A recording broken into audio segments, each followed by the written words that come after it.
हिंदुस्तान का अगर भला करना है, मैं साफ इस बात को समझता हूं,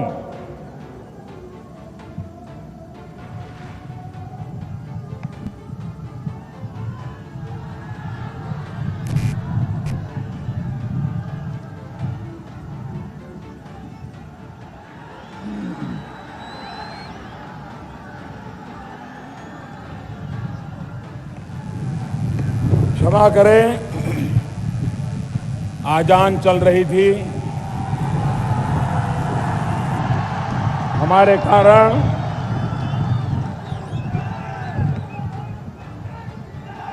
किसी की पूजा प्रार्थना में तकलीफ नहीं होनी चाहिए और इसलिए मैं कुछ पल विराम ले लिया। 2 मिनट रुकेंगे, एक आजान पूरी हो जाए उसके बाद बात करेंगे। 2 मिनट रुकेंगे, एक आजान पूरी हो जाए उसके बाद बात करेंगे। ये हिंदुस्तान के प्राइम मिनिस्टर मोदी है। हिंदुस्तान के प्राइम मिनिस्टर मोदी एक जगह भाषण दे रहे थे, उस बीच अज़ां हुई। पूरी अज़ां मुकम्मल होने तक अपने भाषण को रोक दिया और अज़ां का एहतराम किया और उसके बाद अपने भाषण को मुकम्मल किया। ये एक जगह नहीं हुआ, कई जगहों पर प्राइम मिनिस्टर मोदी अज़ां होते ही अपने भाषण को रोक दिया था। लेकिन आज हिंदुस्तान में अज़ां को मुद्दा बनाया जा रहा है और आज हिंदुस्तान में अज़ां को एक बड़ा मुद्दा बनाया गया और कहा जा रहा है कि अज़ां से नींद में खलल हो रहा है। तो कई जने कह रहे हैं कि अज़ां से नॉइस पोल्यूशन हो रहा है, लेकिन अज़ां कोई मुद्दा नहीं है। राज ठाकरे ने बम्बई बीएमसी चुनाव से कबल इस मसले को गर्म किया। उसके बाद अमरावती के रुकने पार्लियामेंट नावेद राणा ने मातोश्री पर हनुमान चालीसा पढ़ने के लिए पहुंचे। उन्हें गिरफ्तार करते हुए 14 दिन के लिए अदालती तहरीर में भेज दिया गया। अज़ां को लेकर राज ठाकरे ने चेतावनी दी है कि अगर 3 मई तक लाउडस्पीकरों को नहीं उतारा गया तो हनुमान चालीसा पढ़ा जाएगा। हनुमान चालीसा को लेकर कई जगहों पर देखा जा रहा है कि अज़ां के वक्त पढ़ा जा रहा है, लेकिन अज़ां कोई मुद्दा नहीं है। हिंदुस्तान में अज़ां को लेकर विवाद खड़ा हो रहा है। ये कहा जा रहा है कि अज़ां से किसी को तकलीफ नहीं है, लाउडस्पीकरों से तकलीफ है।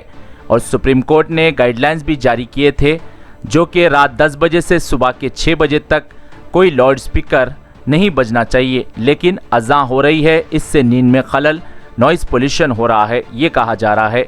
और मुख्तलिफ हिंदुस्तान के रियासतों में हनुमान चालीसा भी अज़ां के वक्त पढ़ा जा रहा है। अज़ां को लेकर विवाद नहीं, सिर्फ लाउडस्पीकर से विवाद खड़ा हो रहा है। अब ये मुद्दा बन गया है। राज ठाकरे ने इसे गर्म किया था, उसके बाद अब ये हिंदुस्तान के मुख्तलिफ रियासतों में भी गर्म हो गया है।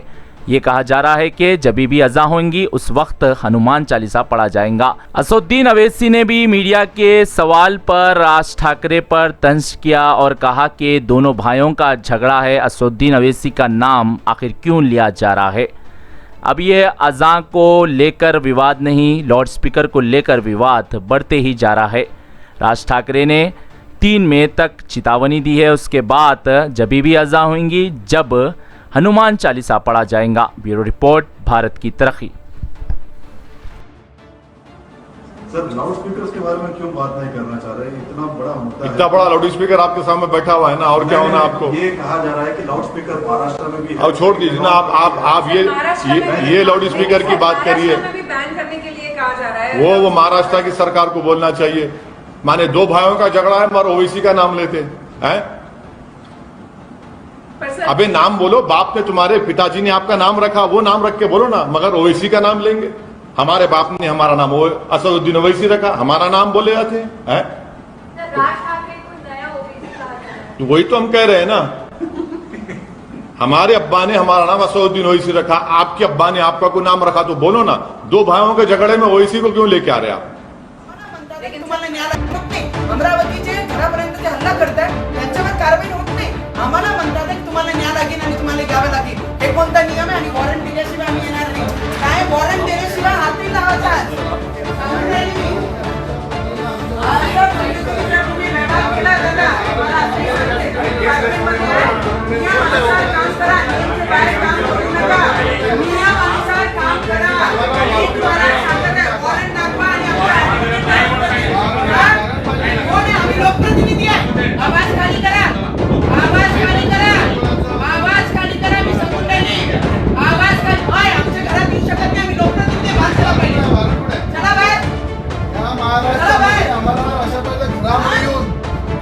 हमको पोलीस या ठिकाणी आम्हाला अरेस्ट करत आहे, वॉरंट नाही आहे. आणि जे लोकांनी 500-600 लोकांनी हमला केला आमच्यावर, त्यांच्यावर गुन्हे दाखल होत नाही. मुख्यमंत्र्यांनी आमच्यावर गुन्हे दाखल होते. हे महाराष्ट्रामध्ये चालू आहे. खासदार आमदारांना दाबण्याचा प्रयत्न चालू आहे. या ठिकाणी मी महाराष्ट्राच्या सगळ्या जनतेला सांगतो की ही स्थिती महाराष्ट्राच्या मुख्यमंत्र्यांनी आणली आहे की आम्हाला आमच्या घरामध्ये येऊन आम्हाला सांगतात गुन्हा दाखल झाला, आमच्यावर गुन्हा दाखल करून आम्हाला जबरदस्तीने असं काम करत आहे. हा पूर्ण महाराष्ट्र पाहत आहे. एका जर आम्ही या ठिकाणी हनुमान चालीसा वाचली पाहिजे यासाठी आम्ही विनंती केली, आमच्यावर गुन्हा दाखल केला आणि 500 लोकांनी आमच्यावर हमला केला. त्या ठिकाणी संजय राऊत मध्ये आमच्या गौऱ्या मशानामध्ये गेलेले आम्हाला 20 फूट गड्ड्यामध्ये टाकू. संजय राऊत गुन्हा दाखल झाला पाहिजे, मुख्यमंत्र्यांवर गुन्हा दाखल झाला पाहिजे आणि अनिल परबवर गुन्हा दाखल झाला पाहिजे. तेव्हा आम्हाला मान्य आहे. या ठिकाणी जबरदस्ती पोलीस करत असाल आणि सरकारच्या सांगण्यानुसार मुख्यमंत्र्यांच्या दबावामध्ये जर आमच्यासारख्या लोकप्रतिनिधीला या ठिकाणी आमचा अन्याय होत असेल तर संपूर्ण महाराष्ट्र पाहत आहे. आम्ही जेलामध्ये गेलो तर जमान्यात सुद्धा घेणार नाही. या अन्याय सुद्धा लढत राहू. जर आम्हाला बेगुन्हा लोकांना फसवत असेल तर या ठिकाणी. मेरा नाम शिवांग तिवारी है और आज हमने अपनी गली के अंदर एक हनुमान चालीसा पाठ का आयोजन करा था लाउड स्पीकर के माध्यम से, क्योंकि हमने एसीएम फर्स्ट मोहम्मद जफर साहब जो थे उनको ज्ञापन दिया था और हमने अतिशीघ्र तत्काल कार्रवाई करने की उनसे मांग करी थी. और उन्होंने ये भी बोला था कि हम इस पर विचार विमर्श करेंगे, पर अब तक कोई विचार विमर्श नहीं हुआ. मस्जिदों पर यूँ के तो 10 के 10 लाउड स्पीकर लगे हुए हैं. हमने उनसे मात्रा कम करने की मांग करी थी, अभी तक कोई मात्रा कम नहीं हुई. उसके एवज में आज हमने यहाँ पर लाउड स्पीकर ला के हनुमान चालीसा का पाठ कराया. आगे क्या प्रोग्राम है? आगे हमारा प्रोग्राम है, हमारे जो बड़े भाई हैं प्रदेश मंत्री, पूर्व प्रदेश मंत्री अखिल भारतीय विद्यार्थी परिषद के सीटी चौधरी, उनके साथ मिलकर शहर के प्रत्येक चौराहों पर लाउड स्पीकर लगाने का कार्य करेंगे. टाइम क्या रखा है इसका? टाइम हमने शाम को 5 बजे, सुबह 5 बजे रखा है. क्यों चुना है 5? हमने इसलिए चुना है क्योंकि शाम को 5 बजे इनकी अजान होती है, इसी टाइम हमारा हनुमान चालीसा हुआ. क्या दिक्कत है? साउंड क्या ज़्यादा रहेगी? गृह मंत्री श्री दिलीप वलसे पाटिल जी ने आज जो ऐलान किया कि मस्जिद हो या मंदिर हो, सभी धार्मिक स्थलों पर परमिशन लेके लाउड स्पीकर आप बजा सकते हैं. इस स्टेटमेंट का मैं स्वागत करता हूं और मैं उनसे दरख्वास्त करता हूं कि आने वाले समय में जिस आधार पे अगर वो मस्जिद को परमिशन देंगे लाउड स्पीकर पे अजान की, जितने वॉइस डेसिमल पे मस्जिद पे अजान होगी वही सेम परमिशन मंदिरों को भी मिलेगी हनुमान चालीसा या देवी देवताओं के गीत के लिए. लेकिन साथ ही साथ जो मदरसों के ऊपर लाउड स्पीकर लगे हैं उनको उतारना चाहिए, उनको परमिशन नहीं देना चाहिए, क्योंकि 80% लाउड स्पीकर मदरसों पे लगे हैं और 20% लाउड स्पीकर मस्जिदों पे लगे हैं. साथ ही साथ जो मस्जिद इलीगल गैर कानूनी तरह से बनी हुई है उसको तो परमिशन बिल्कुल नहीं देना चाहिए. मैं महाराष्ट्र सरकार से दरख्वास्त करूंगा कि जब इतना बड़ा इनिशिएटिव, जो सोशल कॉज, जो इतना बड़ा मूवमेंट खड़ा हुआ है लोगों का, उसके अंदर पूरी तरह से जो लीगलाइज है सुप्रीम कोर्ट और हाई कोर्ट की गाइडलाइंस है उसको फॉलो करते हुए उसको महाराष्ट्र में इंप्लीमेंट करना चाहिए. नॉइज पोल्यूशन एक बहुत बड़ा समस्या है, मुंबई की नहीं, महाराष्ट्र की नहीं, पूरे देश की.